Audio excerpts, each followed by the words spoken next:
Talking about the walk-on-by culture, we're not talking about the victim being attacked. They're a victim, they've been attacked. We're talking about people on the street seeing something and just leaving, walking on by. I mean, standing still and watching the incident itself can also be a deterrent. If there's an attacker and he thinks other people are stopping and watching this happen, it may give them second thoughts. Something as small as that, as just stopping and watching, might deter the criminal. There are so many little things that can be done which could have such a big effect. That stopping the walk-on-by culture, giving people in communities the confidence that other people in their community will help if something bad happens, not just makes the streets safer, but makes people feel safer. This is one of the big things, really. Street violence is a bad issue. I mean, last year there were over 1 million incidents of stranger attacks or robberies in England and Wales. It's a huge issue. But according to Home Office figures, the fear of street violence is 7 times bigger.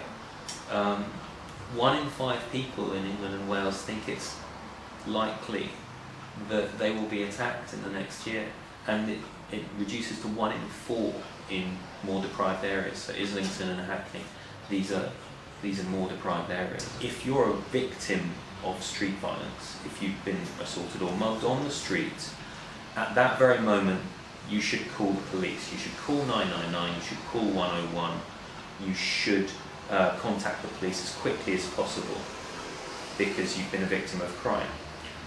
We don't disagree with that at all. We completely support that. If someone is attacked outside on the street and they're injured, then they should absolutely call the police right there, right then. The purpose of the map is to provide an alternative to people who don't phone or don't want to communicate with the police right at that moment, who aren't sure they want to report. You can talk to a number of people in the street who have been victims of street crime, and just anecdotal evidence is they only lost £20. They didn't think it was worth calling the police. They didn't think they'd catch them. They didn't think it was worth the effort of calling the police, taking time, etc.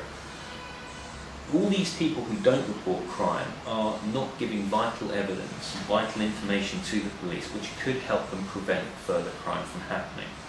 And so the idea of the site for people who haven't reported to the police is that they could use this new initiative in order to encourage them to report. If you're attacked, and I say you should call the police right there or then. However, there are many people who don't call the police for whatever reason. We don't want to work as a third party. We want to just put out the facts, not spread fear. We want to tell people that if you live in a community and you want crime to, if you'd like to reduce crime or help deter crime, then having confidence to be able to speak up when you see something happen is very important. The police cannot do it all by themselves. They need the public in order to reduce street crime. They need the public to engage with them, and they need to be able to engage with the public better. We used to have a system in the UK where the police would put out a metal witness appeals board for assaults or muggings if they happened. They stopped doing that in 2009, I think it was, for a variety of reasons. And they still do use witness appeal boards in cases of murder and road traffic accidents, but not for street violence. So how do the public get information that a bad incident did happen? Police appeals are put out in the local press and on the police site sometimes, rarely, not very often. How do the public get this information? Well, the site is that. It's a witness appeals board. The victim, if they've been a victim of street violence, if they've already reported it to the police, they can go online, they fill in their details, they can put the exact location of where the incident took place, they can put the exact time, they can give a description, a basic description of themselves and a basic description of the suspect. they can put it online, and now anyone can go on and see. And if it does trigger someone's memory, then that person can click on a contact the police link, fill in their details, and that goes straight to the police. No personal details, no contact details of the victim or any details that any witness give are ever shown on the site. It's very secure, it's very safe. So that's for someone who's already reported to the police. For someone who hasn't reported to the police, for example, that person who had just £20 stolen and they thought it was too much hassle, maybe they would like to report to the police, but they can't through online systems at the moment. That function's been taken down. You can't report to the police formally, but you can let them know you would have liked to have reported to them through the site. And also, if you're not interested in reporting to the police, many people, for whatever reason, don't like the police, don't want to get involved with the police, but they've been attacked on the street and they still want to warn their local community. In the same way, they can still put a post on the map. They can say, I was attacked here at this time by someone who looked like this. It warns the community. They know that that area there have been attacks. And giving people in the local community the right information gives them an opportunity to make informed judgments on whether they think these streets are safe. When the Metropolitan Police had a victim of crime come forward to them, a victim of a street robbery or attack, then they could help go through the site with them and get that victim to post that appeal on the site. That way, anyone in the area who had seen something would be able to contact with the right officer at just a click of a button. Now that function's still there, and victims can still use that in that way if they've been attacked.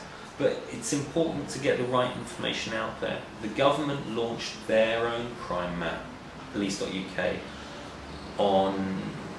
in February 2011. And all that does is show how many crimes took place in a particular area. So you can click on this area and it will show you this many violent crimes happened.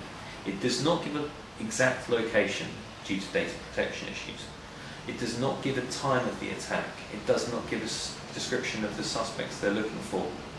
And it does not give an easy link back to the investigating officers.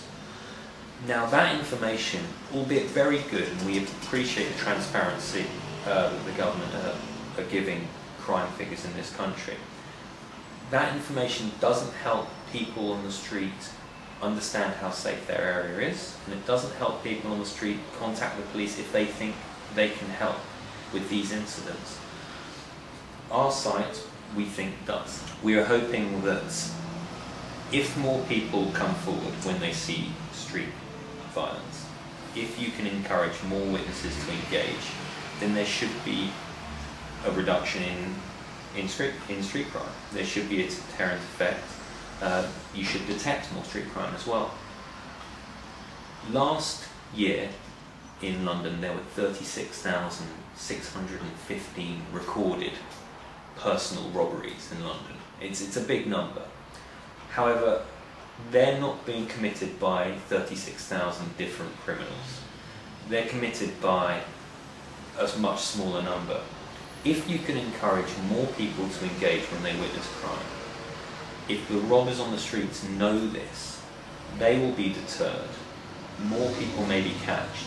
And just by catching and deterring a few robbers themselves, you should see quite a big reduction in street crime, in street violence.